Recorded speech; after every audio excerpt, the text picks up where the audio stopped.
leave live for anyone who joins, but I don't really think anyone's gonna join.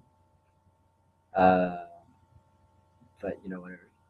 Um, so I was thinking like Mary. Well, I We're haven't not started. introducing ourselves. No, I'm Ankur. well, I haven't started the actual. I This thought is it- just the live stream. I haven't Oh, actually I started see, I see, I see. recording. Okay. I Okay. thought this was replacing that. No, it's not. Well, technically it could. This is why you're in charge of the computers. I got it. I mean, I could launch a Q&A. I think I am launching a Q&A. I'm gonna launch a Q&A. Don't take any input from me. It's probably gonna be There's this like way. here.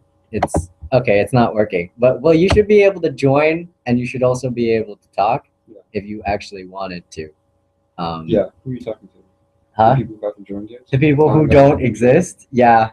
But I think it posts automatically to YouTube. Okay, that's good. Afterwards. Is this recorded? Yes, it's recording. Okay, good. So it started, and I'm Joshua. And I'm on record. Yeah, so talking to the void and the other void. Double void. Yeah. Double void. I was thinking like Mary Shelley Uh-huh. wrote her Frankenstein by just like telling stories. I actually have an interesting anecdote about that if you want to hear. According to my family history, I'm kind of assuming you're familiar because we were just talking about like the story of how she came up with the idea for Yeah. Frankenstein, which is, for any of you who don't know, she and her husband, Percy Shelley, and Lord Byron, and an Italian guy whose name I can't remember, who's not nearly as famous, You could have loved people. were hanging out in this villa in Switzerland, and it was so gothic and creepy and kind of stormy, and they had nothing better to do. All these writers decided that they'd have a contest where they would go all separate and go away for a little while and come back with like a creepy, scary story, and then they decide who had written the best like creepy, scary short story. Yeah. And that, it was just a fun thing to do. And her story which was inspired by this creepy locale, was what would become Frankenstein. And according to all the old people in my family, that villa where they were staying was owned by my Italian Swiss ancestors, and it's called the Via Diodati, which is the name of the Italian segment of my family. So I'm tangentially related to a genius, which is maybe the best I can hope for. But yeah, Anyone can hope for. I was just thinking of the joke that my Chinese teacher cracks, saying that like if you want the best, if you're an ambassador, Mhm. the best house is English houses because they're castles. Mhm. So, yeah, that's what came to mind. It's a weird joke. well, I'm sure it's good advice. like the entire joke is like just being racist towards like you want a Japanese wife and An English house. an English house and American food and French mistress. I don't remember, but like the worst is having an American wife, a Japanese house because it's made out of paper, Yeah. and English food because apparently it's bad. So yeah, so I was thinking that we could do a kind of like one person would start the story, Mhm. and then whenever a person would start to get stuff, the other one would pick it up. Like popcorn type of thing, only not sentence by sentence. Yeah, it would be kind of like a popcorn type of deal. And I feel like I don't do enough like set building in my writing. So yeah. In spite of the fact that Colin Lynch can't join us, we're gonna make it science fiction based Okay. because he'd like that, Good. and because he's not here, we should punish him for it by doing stuff that he loves. So, okay. So, how should the story start? So, I like talking in second person. So I'm gonna Like you. like in my writing. Mhm. I find that it's really hard to not talk in second person for me. That's strange. Yeah, and it's weird because most people are like you can't write a good book in second person, but whenever dungeon masters write in second person, there's this book called You, that is essentially just like a high school drama, but it's set in second person. Mhm. And I felt really emotionally connected with the main character because it was me. Yeah, And it was so cool. I can't imagine there are a lot of books like that, which is why I think that would be an interesting avenue to pursue in writing. I love it because, well, and if you've read some of my stuff, some of it's in the second person. I don't think I've ever read a story by you in narrative. There was I thought I published one. I published one. I haven't checked the website for a while. I just remember your poem was The short story was about this real. It's about the gray area Mhm. between when you're in love with someone, but you're also knowing that it will never work out. I know that feel. Yeah, and Lynch thought it was a good way to convey it. Okay, So I'll have to check it out. I'm sorry. okay, let me start the story. I gotta think of a I'm good. fine with doing it in second person, by the way. If that's how you want to start it. Okay, well, yeah, we could do the stupid Twilight thing and just switch persons every once in a while. No, because I sometimes dip into the. I feel like we're just delaying the story, talking about writing, which I'm also fine with. Well, I'm trying to think of like a topic. I also will occasionally dip into it if it's what it calls for, or I guess if you do it occasionally, then it's breaking the fourth wall, which is something somewhat different. But I'm not think it's interesting. Well, I guess it is breaking the fourth wall, which is kind of like a sanctity in itself. Yeah, but Sanctuary. a sanctified thing. Yeah, Okay. Well, I'm gonna start the story. go for it. So there. That's not a good way to start. Okay. So you sit in front of a computer, and the computer prompts is blinking, and you know that the computer has some type of self-aware mechanism in which you have the power to destroy it, but it's begging you not to, and you wonder why it. But you feel like you have an obligation to. That's low batteries, whatever. No one's joining the podcast. And as you sit down with your can of energy drink and you jitter, hyper, spike, obviously not in your current best mental health, your finger hovers over the delete button, and then everything changes.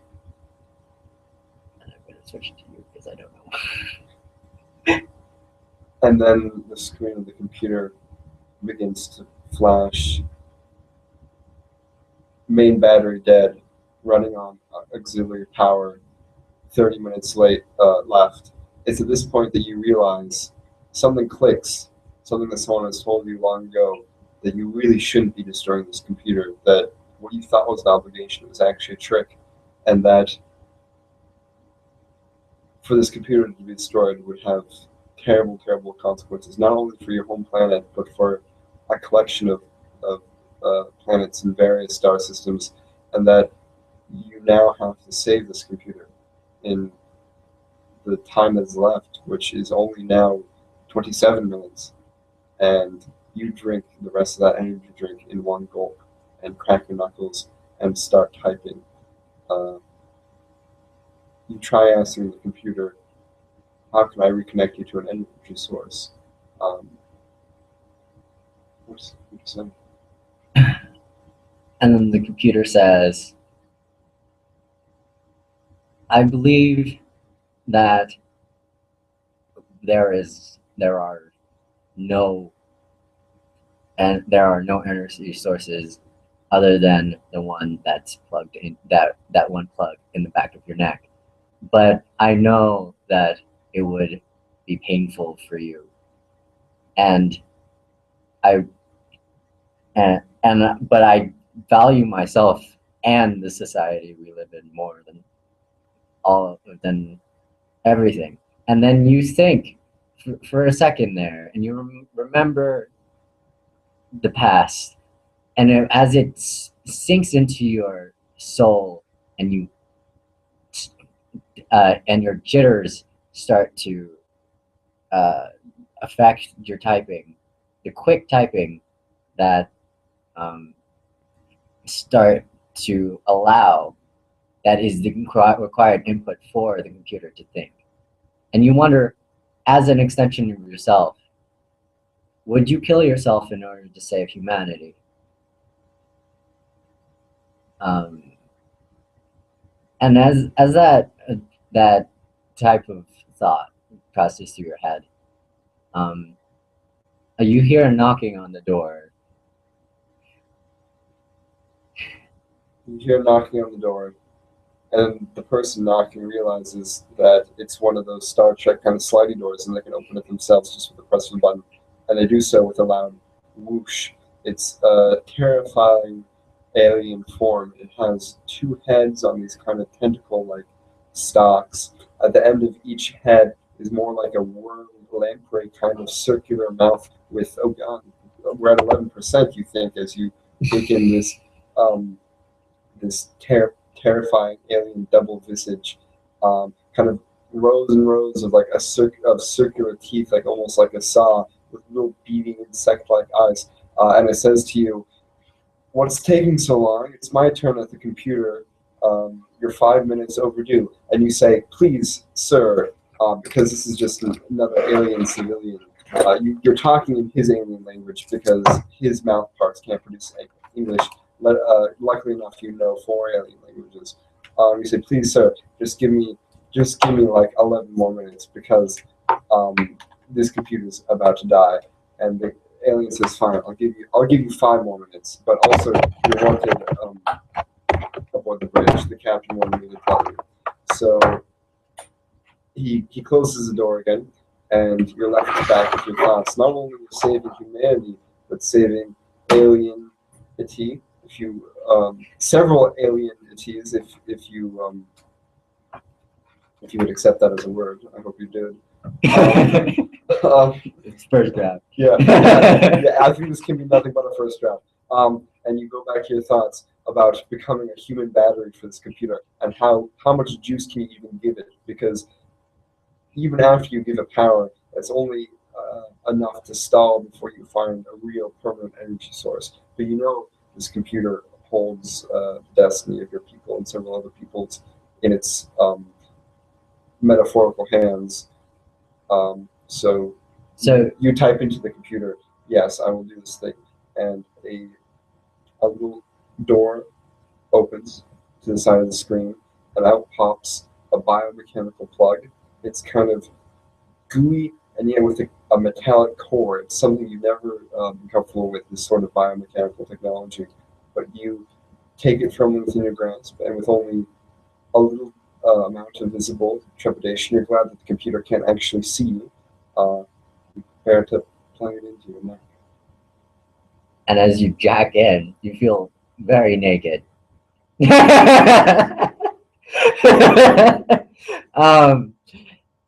And you surf through the waves, and you can feel like the computer shudders under the mental duress that your brain is in. And as, never expected. And as the world spins around you, you face, you wonder if what you're doing is right, because there is a cost to every action, and when you do nothing, nothing happens. But you move forward anyways, because that's what you were told to do. When you were younger, your parents always forced you to play piano, because that's what all parents do. But you never really got to learn you never got to play with the other kids. And it bothered you, because you always thought that you were being a good kid, and that you were, not that you were better than everybody, but you were somewhat better than everybody. And that maybe what you're doing, sitting plugged in with your mouth gargling with saliva, about to die, in order to power this thing that is an extension of yourself in order to save humankind. You wonder if it's worth it. And maybe it isn't. But you press on forward anyways.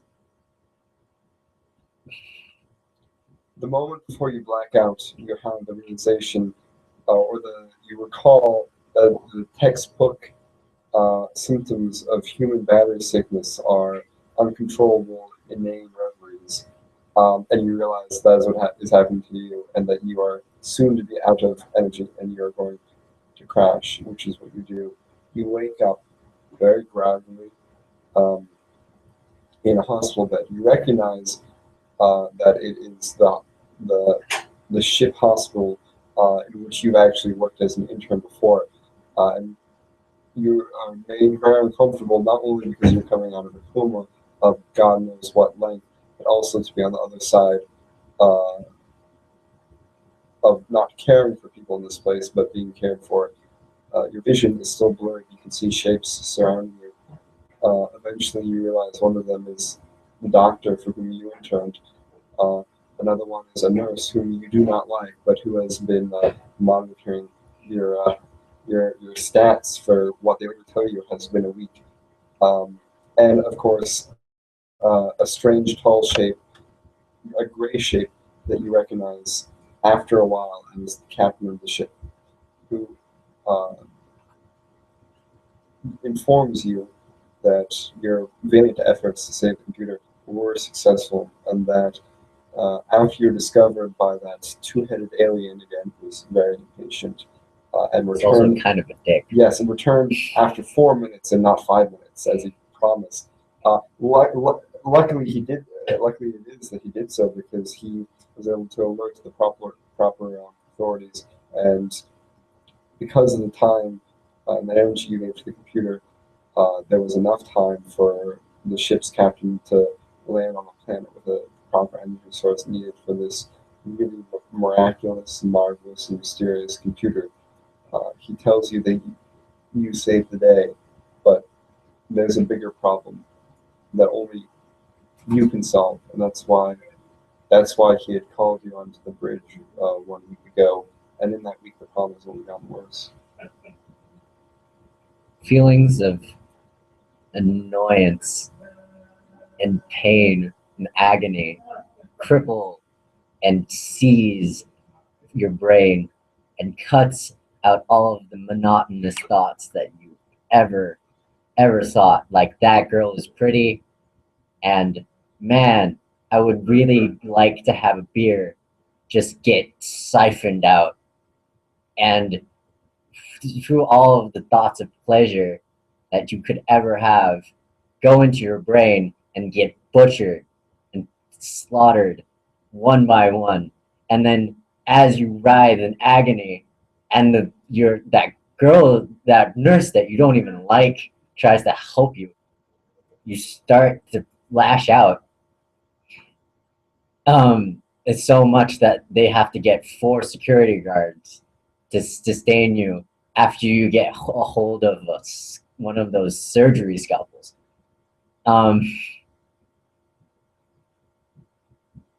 And because Are you you Ken? I'm Tyler. I wonder, is it okay to give feedback? I'm sorry about this, only because sometimes we have lunch in here. Yeah. Is it oh okay to put your feet down? Oh, yeah. That's Sorry. No, that's okay. Forgive me. All right. No, forgive me.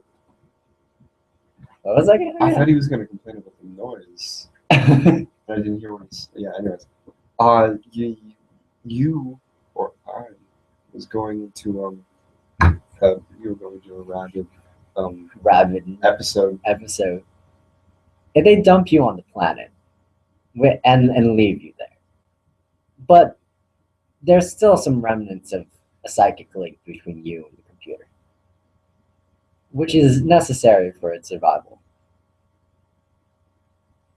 Did I just dump all of the characters that you made? I think so, because like the captain was saying like he needed his help, and I don't know why, because apparently it's just a hospital intern on the ship. All right. Yeah, we kinda Okay. started Wait. Never We kind mind. of started the story. Although I like the idea of like dumping him, and like not telling him why they're dumping him, and like why he's evidently having like a psychotic reaction, because that's not normal, even if after being used as a human battery, it's something the computer did to him. Yeah. Oh, wait. I thought of a We've got like twist. several. I thought of a podcasts twist. Yeah. I thought of a twist. Okay. Okay. Oh crap! What was the twist? Um. Okay. So you've seen this You've seen this planet before. You grew up on this planet. Um. Whether or not it was a normal upbringing, that could have been put into question. But then again, you live in the age where science has gone awry so much that they've gotten space travel. And as you start to think about women again, your brain spasms out, and then you see something out of the corner of your eye. You could have swore that you left. Um, you could have swore you left that communicator back on the spaceship, and that it's in the exact same spot. And you happen to see that you're in the same lounging position, and you can't move. And you wonder, well, is this part of? And then you stop thinking because your brain is tired and you fall asleep. You wake up again and you curse the captain for dumping you into the desert of a planet. I would say desert planet, but it doesn't make sense for a planet to just have one biome. So evidently you're in a desert on a planet that could contain many, or maybe is all desert. Who knows? But evidently it is suitable for human life and probably a few other kinds of life. You are terribly, terribly confused for a second, and then afraid, because as you gather yourself up, your muscles incredibly sore, and also diminished from the week you spent in bed. You realize that they gave you a backpack with a knife in it, and some fire starting materials, and a communicator, and that's it. You start pressing buttons randomly on the communicator, and you realize that one of your fears has been confirmed. There are no. There's no Wi-Fi. There's no. Yeah, There's no Wi-Fi. essentially there is no Wi-Fi on this planet. On this planet, which is horrible. Yeah. But there is a message saved on the computer from the captain telling you what you must do. There is a cave within a mile of your vicinity. I don't know, but they can get radiothermal readings off of it and know that it's in the general area. So the computer is the ambiguous again, you know, with you, because I don't want it to be a girl. I mean, I don't want it to be either. Oh, yeah, that's fine. I mean, I don't know how to. Okay. So the you is So you inside of the computer decides that no, the computer has a link in it links in your. We actually say like why you Why you use but then we also refer to you. metal you. Metal you. Because what I was going to do is like he has instructions from the captain, whatever the captain's telling him, and find this thing, or whatever it's going to. It's gonna make him gripe. I would be like annoyed, and then the computer would set him straight. Well, what I was going to do is the computer, who is just copy voice instead at this point, Yeah. is giving him like alternative instructions. So he has to like decide whether he's going to like listen to the computer, who like not only he's like trying to destroy and like save, or like listen to the captain of the ship, his quest that he's giving him, which are kind of contradictory. Oh, okay. Because the captain, instructions from the captain said and then because of his unique genetic code, there's an ancient research station upon which his your great great grandfather had worked, and you need like live hair, blood, and eye samples, like eye scans, not like samples of your eye. It's an actual eye. That's- And then your mind.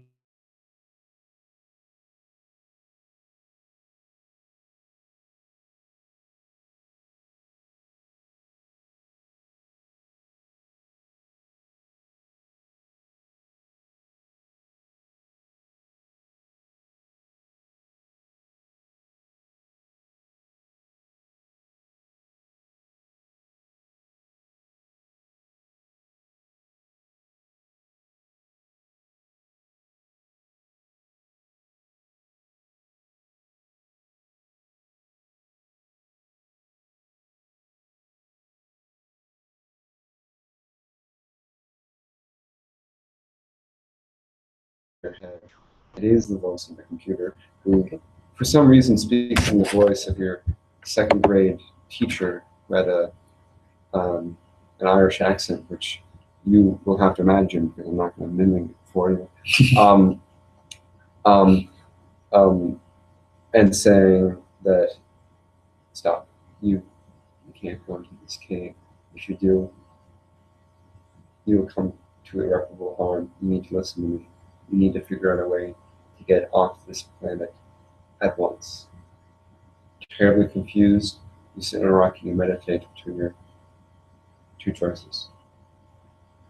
And then you think, man, I would really enjoy a cheeseburger right now. And as the rumbling in your stomach, it distracts you for long enough. And you look around at the cave. It smells of rotting meat and sulfur and methane. It's like someone was like farting a lot. And the smell, just the smell, not the mentor itself, it causes you to want to leave the cave, because smelly things are things that you generally want to go away from. And as you leave the cave, you feel like you have a sort of mental high from whatever was in the cave, and you happen to see a bunch of bees, like really, really big bees, and you know that they're like elephant-sized bees. Bigger than I thought you were going to. They're I elephant-sized would picture bees. like cat bees, but and you start thinking that the bees probably have honey, and you're really, really hungry. they must have stingers like tusks then. Yeah, the stingers are on their face. Oh, so not just the size of tusks, but like tusks. They're like elephant bees. Okay. You are very intrepid, my friend.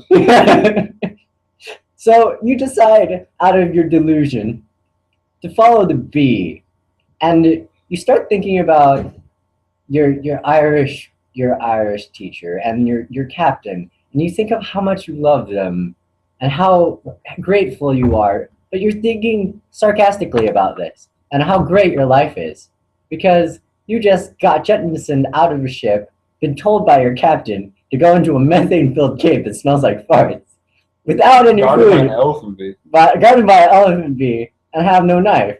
And Well, you got a knife. I mean, you have only a knife, and you can't get out of the cave because there's this stupid elephant bee guarding it. And you're wondering, how the heck did a stupid captain get an elephant bee to guard in front of the cave so you would go deeper in it?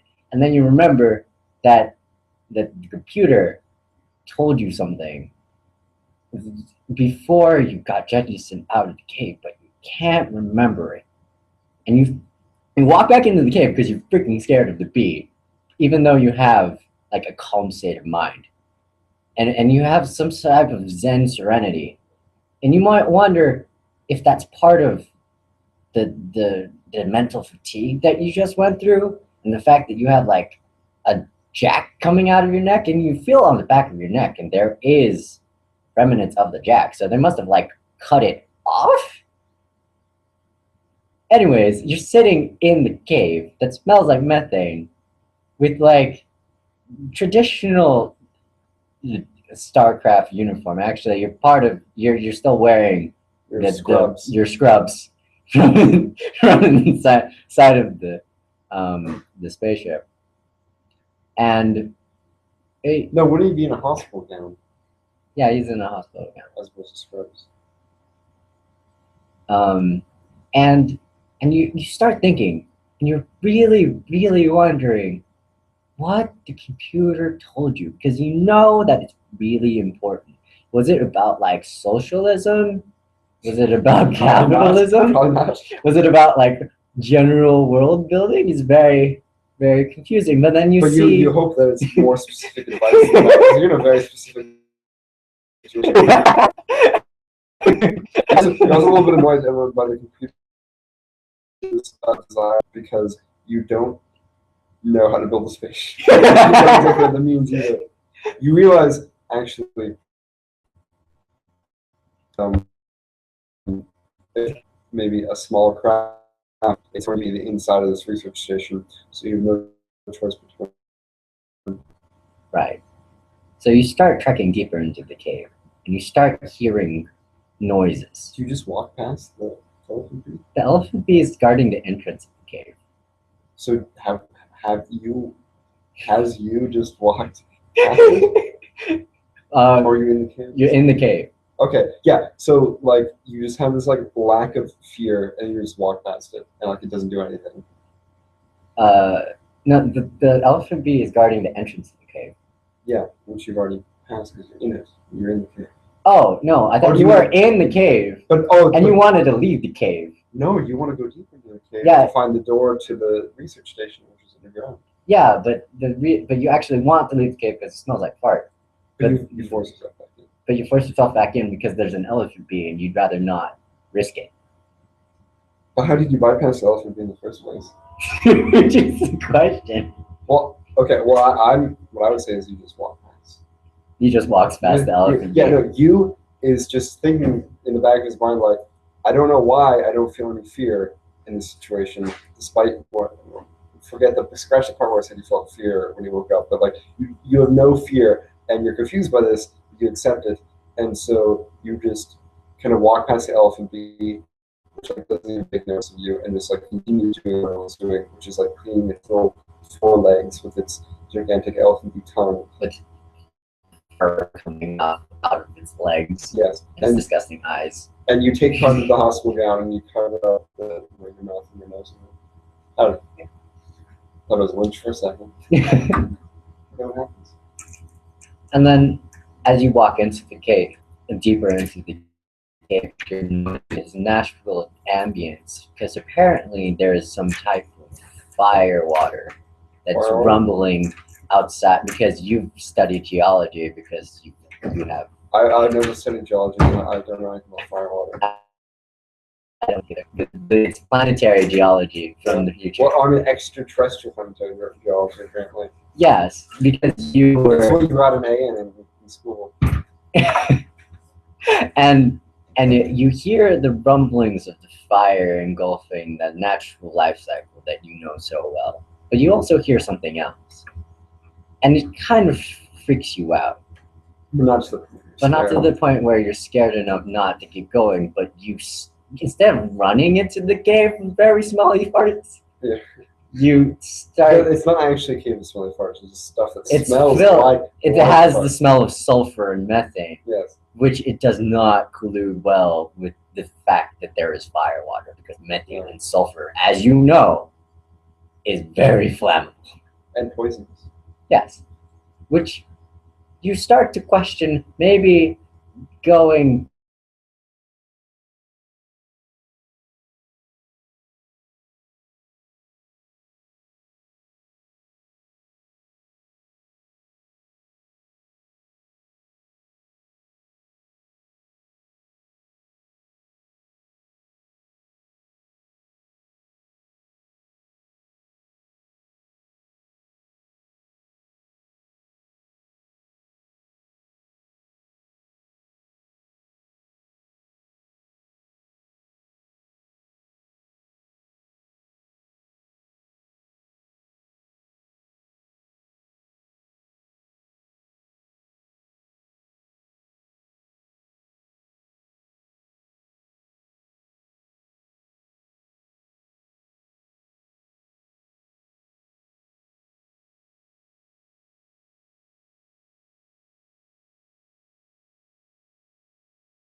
fighting alien ancient civilization,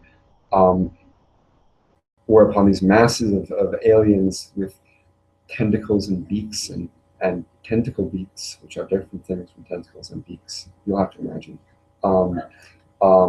are feeding slaves and sacrifice victims from other alien races to a gigantic version of themselves, this gigantic alien god which consumes the slaves and sacrificial victims, and also a few of the aliens doing the sacrifice as well, just because it's the alien god and it can do what it wants. You recoil in disgust, not terror, because you're not afraid of things anymore for some reason. And you lower the rag of the hospital gown from your mouth and you breathe in deeply the very mild psychoactive substance, and you travel further down the cave. Eventually you get to a metallic door fixed into the stone end of the cave, and you begin the process of Chanting. not chanting, of giving the hair samples and the blood samples, Oh, right. which is like a prick to your finger, and nail samples and the eye scan. As you do this, the computer's matronly Irish voice, double and inflected, begins to scream in your head more and more excitedly, "Don't go in there, don't go in there, whatever you do, don't go in there." You find yourself talking aloud to the voice, which concerns you a bit, not to the point where you stop doing it though, saying, "Well, if you want me to get off this planet, this is the only way I can do it, so tough titties." And then you press the final button and the door opens. The passageway inside is in complete darkness. Take a step forward and the door whooshes closed past you or behind you. You take a few cautious steps forward. Caution, you have no fear anymore, so the best you have to make up for it is caution.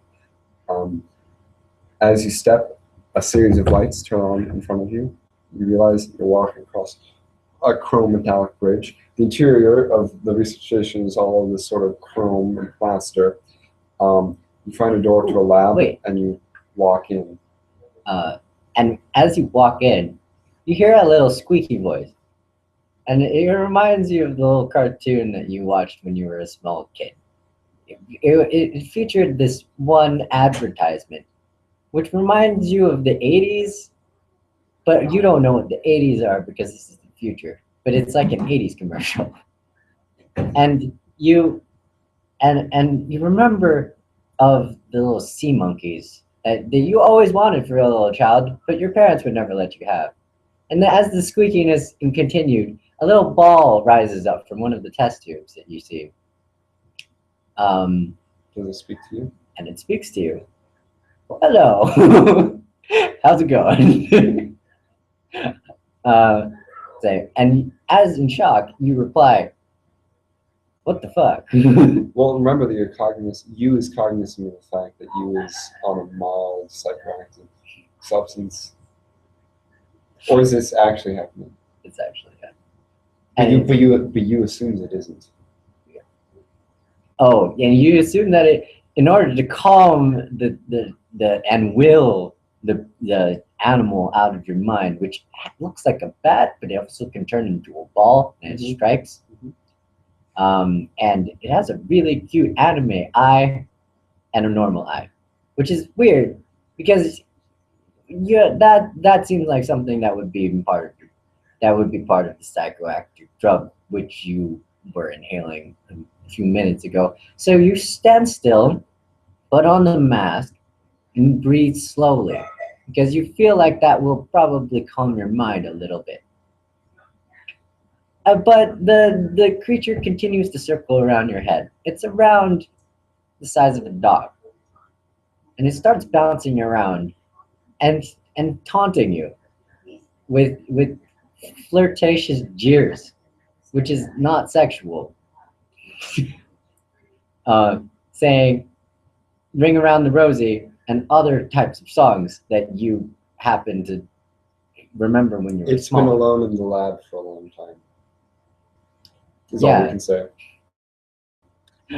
And you decide to move forward into the lab, and into a sprint, and walk into a sprint, screaming at the top of your lungs, because you feel like that is the appropriate way to clear out your brain, because that calm meditation wasn't working. So probably emotional duress would probably work out. So you feel like you hear a vibration on the front left pocket, in front of your front left pocket, and it's your telepad thing. So you pick it up and you see your captain, and he says, "What the hell are you doing?" Finally, Wi-Fi. And You're so elated you don't even listen to what the captain's saying. He has to repeat himself. yeah, and the captain says, "You remember, remember, you're here for a reason. Whether or not you remember the reason, is going to determine whether you stay on this planet for the rest of your life or not." And then the little bird creature says, "Fuck you." But also, then it trolls around and falls asleep on your shoulder. At which point you are very confused. You close the thing, and in your intoxication, mental intoxication, you struggle to remember what you're here for. The computer is going, find a ship, get off the planet. But you also remember that you're supposed to find this box. Meanwhile, the flying thing, which you can't will away into unexistence, is flying in circles around your head, and you yell stop, and the thing comes to a halt in midair, sort of cartoon sound, which is actually your brain making that up because you're high as shit. And it goes, "What are you looking for? I know everything in the lab. I've lived here for 80 years. They made me here." We say, "I'm looking for two things. I'm looking for a box that looks like this," and you show them the diagrams from your communicator, and you tell them, "I also need a way to get off this planet." And the little ball thing, although apparently it's the size of a dog, it's a kind of largish ball thing, it's bouncing up and down excitedly. You notice that it talks sort of like a child almost. And it goes, a ship. I know where the ship is. I know where the box is. And it stops and realizes that if you go on a ship, that you're going to leave. And you make a promise to take it with you, which you promise. It leads you to one of the rooms, unlocks the door. There is the box. You lift the box up. It's barely able to fit into your fairly spacious backpack, and yet despite the fact that it looks like it's made of metal, it weighs almost nothing. And that's when the message from that entire ordeal at the beginning of the story, which you totally remember, where you recall before being dumped that the computer told you something, but as you start to remember, tiny vines start sprouting outside of and encompassing your arms from the box, and you try to shake it loose, but then only in shaking it, all of these black spores start spurting out of it, and the little creature screams like, "What the hell are you doing?" "That was my best friend." And then a giant eye, a hairy eye, just spurts out from the box, like viciously opening and glaring at you. And in horror, you remember what the computer said: "Don't touch the box."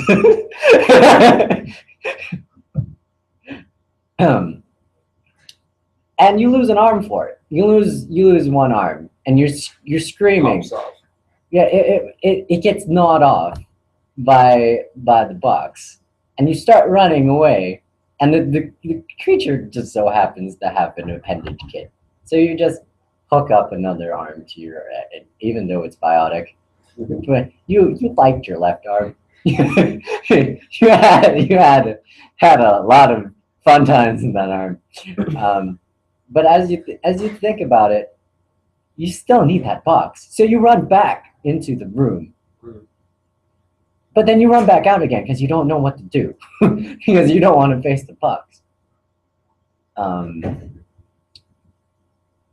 that's when you ask the lab creature, what do you think we should do? The psychoactives are starting to wear off, and you accept its existence. So have you tamed the box at this No, the point? box is a crazy thing that ate your arm. Oh, but you walked in the room behind you, say, which is why you have time to put on the arm. Yeah, because the lab creature just happened to have flied out because it knew it was good that he was gonna bite off your arm. And he got arm, so you could hook it back up. It's at this point where you say, "Fuck the captain." He obviously does not have my best interests at heart, and in terms of the little flying thing, you say two things. One, what's your name? The thing says, "Fleevel." I like the name. And two, show me the goddamn spaceship. We're getting off this plane. And whereupon he does so. It's a little two-man spacecraft. You have to press a button on the outside to like open up the roof for you to like emerge and then like get in the spaceship. With people. but yeah, you get as soon as you get into the spaceship, you see a gun, like a laser gun. You grab that. You bring it in. You grabs that. You grab that. You bring it with you. You lift up into the sky, and you see as you get farther and farther from the ground. It's a very smooth ship, despite being very old. You see that from the sky, you can see designs carved into or built onto the planet that must be absurdly big because you couldn't see them when you were on the surface, but you can see them now that you're in the mid to upper atmosphere. Yes. As you start to lift off, your vibrator. What is your communicator? You might have a vibrator. Oh, your communicator starts ringing, and then you say, "Shut up, Captain!" Because you know that the captain is going to be very angry about you not securing the box. Yes. I don't know why he would have expected you to be able to. and then you hear red beeping. You hear beeping alarm sounds from the spaceship, and you realize that the captain is hacking into your communication system. You also realize that you're going too close to the ship, and that the tractor beam is pulling you in. You press down the throttle, and for 5 minutes, there's a very suspenseful struggle. Farther from the ship, close to the ship, farther from the ship, close to the ship. You can hear the captain's voice in the communicator yelling at you, but then that stops. And with a kind of a jerking motion backwards, you realize that the tractor beam has let you go suddenly, and you're on your way out into deep space. You hear from the communicator the captain's calm voice, and he says, "Well, very well. You got past what we needed you to get past. We can go collect the box ourselves, and then we'll see." Wait. We'll see. Yes. Wait. And then no, wait. We'll collect. Well, I was going to have the captain's like, you failed for the 7th time, and then he yanks the cord from the back of your neck. Oh shit! Well, I was gonna say, well, his message really, we'll see how long this computer can survive without you. And then that happens. He yanks the cord from the back of your neck, and you're staring at a computer, and several rows of seats are occupied behind you by humans and aliens, all in the same space cadet uniform, frantically taking notes on your failure of the exam. You suddenly realize again who you are, which is not a hospital orderly on the ship. You're a cadet training. Fitting. Yeah. Woo! Good job. That was fun. Yeah. We were probably like 45 minutes for the story, weren't we? That was an hour's worth. That was 57 minutes. That was good. I like